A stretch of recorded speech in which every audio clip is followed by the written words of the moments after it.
अकोला शहरातील तारफायल परिसरात हृदयाला पिळवटून टाकणारी घटना शनिवारी दुपारी समोर आली आहे। दुहेरी हत्याकांडानं परिसरात खळबळ उडाली आहे।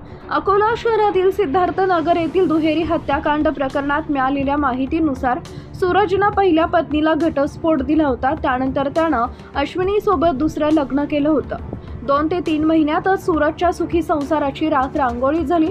पुनर्विवाह केलेल्या अश्विनी आणि तिच्या मुलीसह सूरजनं गळा आवळून दोघींची काल शनिवारी दुपारी हत्या केली। सूरजचं क्रौर्य इतक्यावरच थांबलं नाही तर तो पहिल्या पत्नीला मुलीलाही मारायला गेला। मात्र त्या ठिकाणी पहिल्या पत्नीचे आई वडील यांनी सूरजला अडवल्यामुळं तो दुसऱ्या मुलीला मारू शकला नाही। दरम्यान एवढी मोठी निर्दयता सूरजमध्ये का आली हा प्रश्न सुद्धा आता समोर येतोय। सूरज हा कॅटरिंगचं काम करत होता। पहिल्या लग्नानंतर 3 वर्षातच त्यानं घटस्फोट घेतला। त्यानंतर फेब्रुवारी महिन्यात अश्विनी सोबत पुनर्विवाह केला। अश्विनीचंही आधीच लग्न झालं होतं। तिला आरोही नावाची एक मुलगीही होती। सुरुवातीचे काही दिवस सुखात गेले, मात्र लग्नाला 2 महिने होत नाहीत तोच त्याच्या पहिल्या पत्नीची मुलं त्याच्या घरी येऊ लागली। त्यामुळे अश्विनी आणि सूरजमध्ये वाद होऊ लागले। सूरजच्या पहिल्या पत्नीची मुलं वारंवार घरी येणं अश्विनीला फारसं आवडत नव्हतं, म्हणून तिचा आणि सूरजमधील वाद वाढले होते।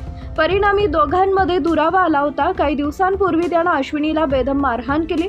यानंतर अश्विनी माहेरी निघून गेली। काही दिवसानंतर परत घरी आली। दरम्यान घटनेच्या दिवशी शनिवारी दुपारी सूरज घरी जेवणासाठी आला। तो जेवण करत असताना अश्विनीनं शाब्दिक वादाला सुरुवात केली। वाद इतका वाढला की दोघांचं कडाक्याचं भांडण झालं। यातच सूरजनं आधी अश्विनीचा ओढणीनं गळा आवळून खून केला।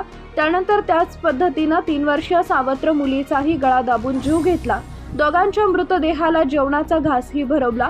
सूत्रांच्या माहितीनुसार अश्विनीचं 1 लाखाचं कर्ज सूरजनं फेडलं होतं, परंतु दररोजच्या पहिल्या पत्नीच्या मुलीमुळे होत असलेल्या भांडणातून त्यानं हे टोकाचं पाऊल उचलल्याचं सांगितलं जात आहे।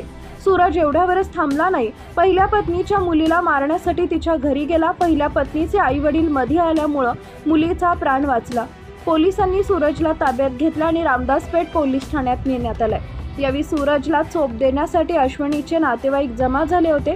दरम्यान पोलीस दलाला बोलवण्यात आलं। क्षणभराचा घरगुती वाद हा विकोपाला जाऊन अकोल्यात घडलेल्या दुहेरी हत्याकांडामुळे जिल्हाभरात एकच खळबळ उडाली आहे। तर पत्नी अश्विनी आणि सावत्र मुलगी आरोही या दोघींच्या हत्येमुळे सूरज विरोधात गुन्हा दाखल करण्यात आला आहे।